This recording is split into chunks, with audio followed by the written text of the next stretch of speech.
అంబర్పేటలో traffic పోలీసుల ఆగడాలు ఎక్కువయ్యాయని దుకాణదారులు వాపోతున్నారు. గల్లీల్లో ఉన్న షాపుల ముందు వాహనాలు పార్కింగ్ చేసి ఉంటే వాహనాలను తీసుకెళ్తున్నారని, షాపులో ఉన్న కుర్చీలను కూడా తీసుకువెళుతున్నారని, చిన్న చిన్న వ్యాపారస్తులను ఇబ్బందులకు గురి చేస్తున్నారని వాపోయారు.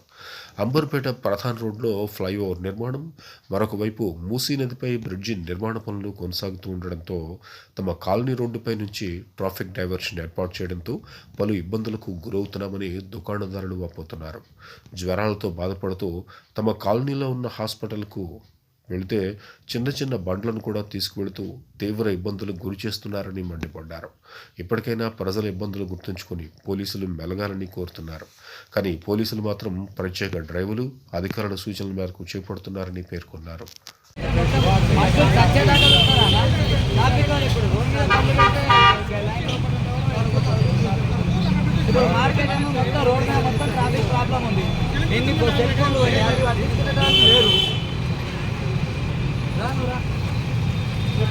అయితే క్లియర్ అయిన 10 మంది కన్నా మంచి అవుతుందా?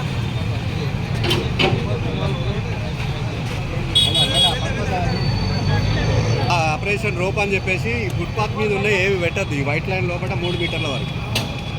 మరి ఇప్పుడు ఆ సంతల వల్ల వాళ్ళ మార్కెట్ మెటీరియల్ దానివల్ల ఎంతో ఇబ్బంది అవుతుంది. ఎంతో మంది సెల్ ఫోన్లు పోయినాయి. మరి దాని ఇబ్బంది ఎవరు కాదు.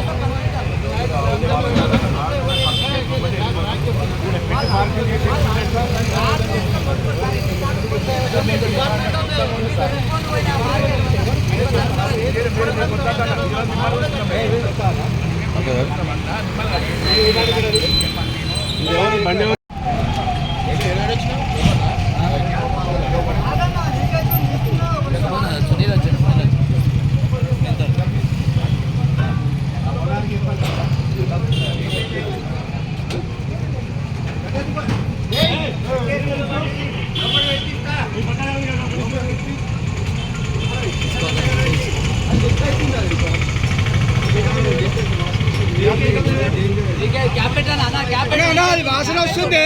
ఓ పైసా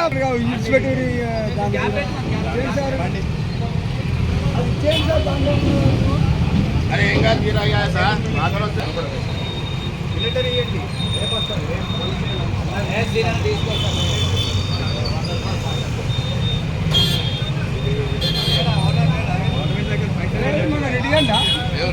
ఇంతగానో దారుణమా? వన్ సైడ్ ఆ శ్రీరామ్న కాడ రోడ్ ఒక్క దాని వల్ల వాళ్ళు వన్ సైడ్ చేయడం వల్ల మళ్ళీ ఫ్లైఓవర్ చేసారు.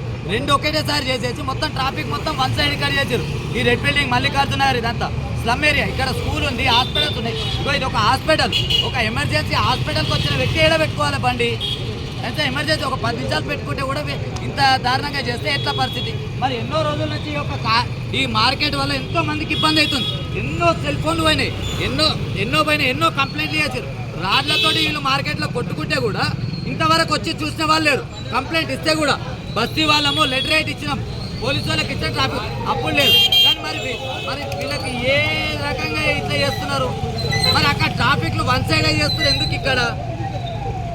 అంటే ఇల్లు అమ్ముకొని వాళ్ళ లేకపోతే ఇళ్ళని ఎవరైనా కబ్జా చేసుకుంటారా? వీళ్ళు చేసుకుంటే ఎట్లా? మరి ఎవరు ఇచ్చారు? ఏ గవర్నమెంట్ ఇచ్చింది ఇంతగానో దారుణంగా?